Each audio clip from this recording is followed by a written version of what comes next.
Narón 1, Barbadas 0. Céltica 3, Bergantiños 2. Negreira 2, Ordes 0.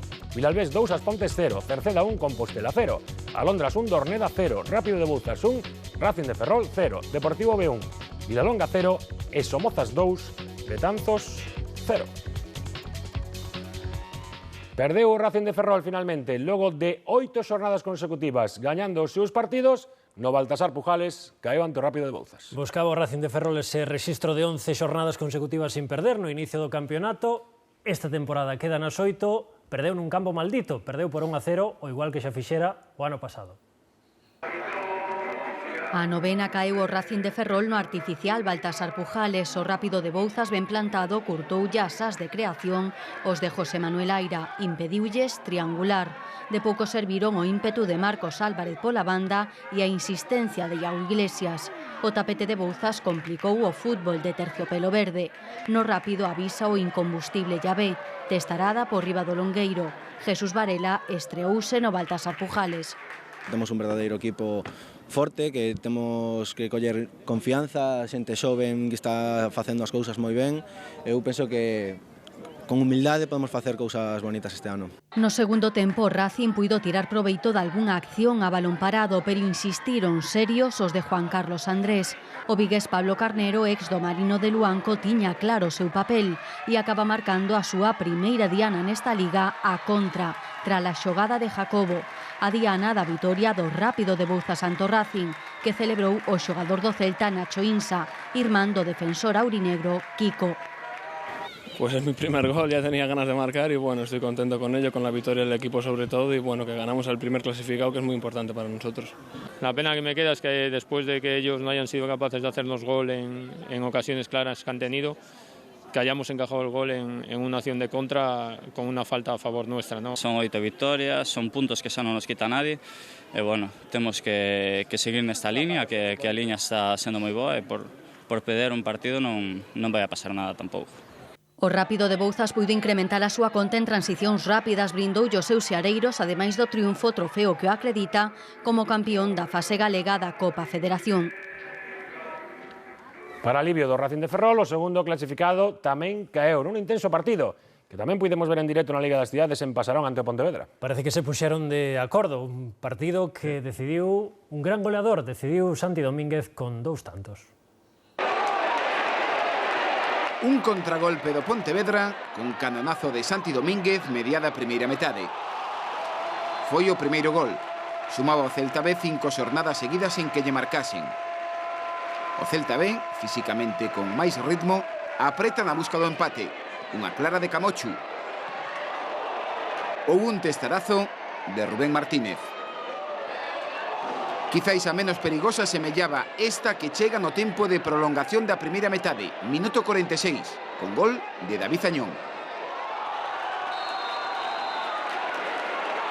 Falla Lloves na portería. O Pontevedra exibe eficacia. Un primeiro aviso. Lanzamento poste de Cristóbal. E minutos despois, unha fermosa combinación. Jacobo, Adrián, con testarazo de Santi Domínguez.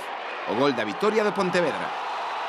Ya también con los resultados que estaban ayer estábamos un poquito presionados porque si no caíamos en unos puestos, pero bueno, unos puntos ahora tampoco son muy importantes, pero bueno, coger confianza, como ya dije cuando ganamos ahí atrás con el Alondas aquí, es lo que importa ahora. Lloves, o porteiro, salvou o Pontevedra nos 4 minutos finais, con tiros de David Añón ou Benja pro Celta B. En el fútbol hay un factor determinante que es el concretar las ocasiones. Yo creo que hemos estado muy bien, hemos hecho un muy buen fútbol, hemos creado ocasiones, hemos sido ambiciosos, pero evidentemente el resultado no ha sido acorde con lo que creo que hemos desarrollado en el terreno de juego. Tamén está en postos de fase de ascenso, Óscar, o Racing Vilalbés, que ano tras ano non hai que nos saque de aí. Está aí con bastante irregularidade ás veces, porque costuma combinar unhas reseiras de resultados. A semana pasada perdeu 4-1 fora, pero é algo habitual tamén neste equipo. Na casa imparable, sobre todo cando se comeza un adiantando no primeiro minuto de partido, como ese gol de Mauro Porati. E este é a xogada do 2-0, Porati que marcaba o terceiro tanto da temporada, e este é o gol de Nico, 2-0, mediado o segundo tempo, unha victoria solvente, sólida, dese equipo Racing Vilalbés que xa nos está acostumando sen grandes fichaxes, sen grandes estrelas, a estar nos primeiros postos da clasificación. E tamén segue unha liña ascendente o Deportivo B que se impuxo por 1-0 ao Vilalonga. Igualados quedan na clasificación e igualado foi o partido entre o Deportivo B e o Vilalonga, encontro no que se impuxeron as defensas cun bo papel dos porteiros. O visitante Roberto Pazos luciu reflexos nesta parada ante Sidi B e o local, Marc Martínez, tivo abondo traballo na recta final do primeiro tempo para rexeitar os mellores disparos de Marc, Saúl e Machu. Porque o Vilalonga chegou mellor o descanso, pero ao pouco de comezar a segunda parte, a acción decisiva debuxouna sobre o terreo de xogo Deportivo B, cun gran pase do portugués Teles, que rachou as liñas do medio campo para conducir a Jorge Cano á área. O ex do Montañeiros definiu con acerto ante o porteiro, evitando a presión da sorprendida defensa. É o seu segundo gol nesta temporada de regreso a Abegondo, o 1-0 que chegaba no minuto 67 e que foi resultado definitivo, aínda que o Deportivo B sufriu para conservar ese marcador, máis do que o seu técnico desexaría. Ser capaz de sufrir con un marcador corto y manejar el partido igual que con 0-0 o que si lo tienes con 2 o un 3-0 a favor. Tenemos que crecer ahí. Hoy nos ha costado mucho ser capaz de manejar ese partido con un 1-0. A 6 puntos al descenso en 9 partidos sigue siendo una renta importante. No, con eso no quiero decir que no me guste estar séptimo o cuarto como la semana pasada. Ojalá pudiéramos estar ahí arriba siempre, ¿no? Pero bueno, nuestra guerra es otra y lo importante es que cuando no ganemos, por lo menos dar esta sensación de colectivo. O Deportivo B queda sexto e o Vilalonga sétimo tras este encontro que o equipo de Guillermo Romo rematou con 10. Pedro Martínez recibiu o segundo cartón amarelo na última acción do partido. Lémbranse de que a pasada xornada en San Lázaro o Compostela conseguía derrotar por 8-3 nada máis e nada menos que o Alondras, así que tiñamos curiosidade por saber como reaccionaban os dous equipos logo dese resultado. E o que pasou foi pois que o que apañou esa goleada gañou nesta xornada e o que marcou 8 goles perdeu. Curioso. Curioso o mundo do fútbol. Bueno, afortunadamente pro Alondras que se recuperou rapidísimamente dese varapao, dese golpe durísimo que supuxo perder por 1-0. Como recibiron no seu campo? Bueno, a afección de Cangas sempre é unha afección fiel e apoiando o seu equipo. Tampouco pasa nada. Non pasa nada, ao final son 3 puntos que... É que é mellor perder un partido por 8 goles que perder 8 por 1, non? E o gol moi semellante ao que marcou Jordi Alba en propia meta no Barça Depor. Mala sorte para Elmer. Ainda que iso si, Gus, como non trae as cousas mellores, de momento vai gañando o Timi nesta xornada. Sí, bueno, pero... Esperamos un pouco, non? Sí. Vale. Para ver os golazos hai que agardar un chisco. Ese foi o único gol do partido, despois o Alondras na recta final tivo máis oportunidades, en especial 2 de Andrés. O resultado quedou así, 1-0, e un técnico de Alondras moi satisfeito, sobre todo pola reacción do equipo despois dunha semana complicada. Queríamos saber un pouco pois o daño que nos podía facer ese resultado non tan abultado de Santiago. Penso que o equipo estuvo moi ben, sobre todo en tranquilidade, que hoxe non podíamos perder a tranquilidade, que era importante. Unha cousa é de intensidade, outra a tranquilidade, non? Penso que estuvo o equipo nese aspecto de 10. O Cerceda respira con tranquilidade pola vitoria fronte a un Compostela que pouco tivo que ver co que lle meteu 8 goles ao Alondras. O derbi comarcal foi de máis a menos con dominio do Compostela na primeira metade. Fue un partido bastante espeso por los dos lados, casi sin ocasiones.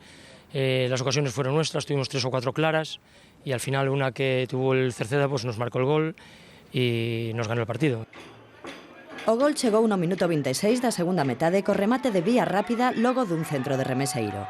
Foi unha das únicas oportunidades do Cerceda que aproveitou a ocasión cun 11 renovado que incluía 6 exxogadores do Compostela. Temos unha plantilla de 21 futbolistas, con 2 lesionados nos quedan con 3 con Christopher ahora 18. Me parecía que o equipo necesitaba un cambio, tanto de homes como no dibuixo táctico. Bueno, traballámoslo pola semana e o reflexo foi hoxe, aquí pode xogar calquera. O partido foi a estrea de Darío baixo os paus no lugar do lesionado Christopher. O certo é que tivo pouco traballo malia ter en fronte o pichichi da terceira, Joselu, que non tivo a súa tarde. A aposta de Gustavo Varela polos mellores goles da xornada en terceira, en dura pugna con Luis Timiraos e os seus goles internacionais, chega agora ao seu punto culminante, non, Gus? Os dous no mesmo partido, ademais, e os dous do mesmo equipo. Ese partido que enfrontaba a Somozas e Betanzos que se decidiu con 2 golazos a prol dos Somozas. Somozas e Betanzos viviron un partido apertado, competido. Os visitantes foron os primeiros en avisar tras un lanzamento desde a esquina que a piques estivo de converter en gol Cata. Chegaría no minuto 3 o primeiro gol dos Somozas. Carlos controla un pase alto con calidade sen dubidar envía o esférico ao fondo da portería defendida por Diego. Un gol de categoría que condicionaría o partido. Os locais viron entón como os seus rivais controlaban o xogo.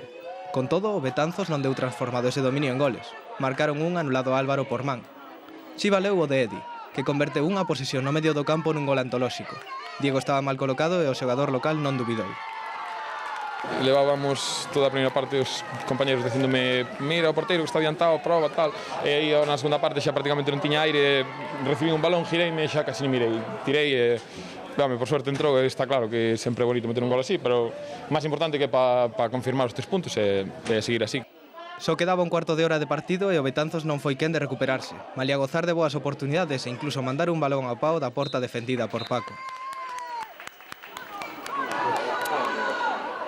Vexo, Óscar, que che gustaron os goles. A verdade é que sí, sobre todo, para min, o de Carlos García. Espectacular o control e o remate.